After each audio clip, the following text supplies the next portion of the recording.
Welcome to my mini blog. ನನ್ನ day start ಆಯಿತು. Morning ಎದ್ದು ಫ್ರೆಶ್ ಅಪ್ ಆಗಿ ಶರಣಿನ ಮನೆಯಿಂದ ಈವೆಂಟಿಗೆ ಹೊರಟೆ.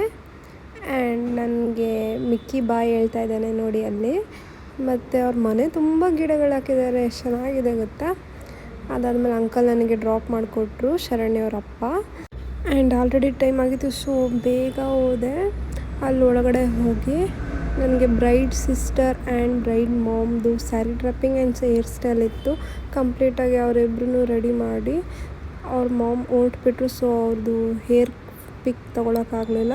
ಅವ್ರ ಸಿಸ್ಟರ್ದು ಹೇರ್ ಪಿಕ್ ಮತ್ತು ಸ್ವಲ್ಪ ಸ್ಯಾರಿ ಡ್ರಪ್ಪಿಂಗ್ದು ಪಿಕ್ ಮತ್ತು ವೀಡಿಯೋಸ್ ಎಲ್ಲ ಮಾಡಿಕೊಂಡು ಮೈಸೂರಿಗೆ ಹೊರಟ್ಬಿಟ್ಟೆ. ಮೈಸೂರಿಗೆ ಬರೋಷ್ಟರಲ್ಲಿ ಸಾಕಾಯಿತು, ಫುಲ್ ಟಯರ್ಡ್. ಆಮೇಲೆ ಮನೆಗೆ ಬಂದು ಮ್ಯಾಗಿ ತಿಂದ್ಕೊಂಡು 3 hours ಮಲಗಿದೆ. ಎದ್ದಾದಮೇಲೆ ಗೋಲ್ಗಪ್ಪ ತಿನ್ನಬೇಕು ಅನಿಸ್ತು. ಸೊ ಗೋಲ್ಗಪ್ಪ ತಿಂದ್ಕೊಂಡು ಮತ್ತೆ ಮನೆಗೆ ಬಂದು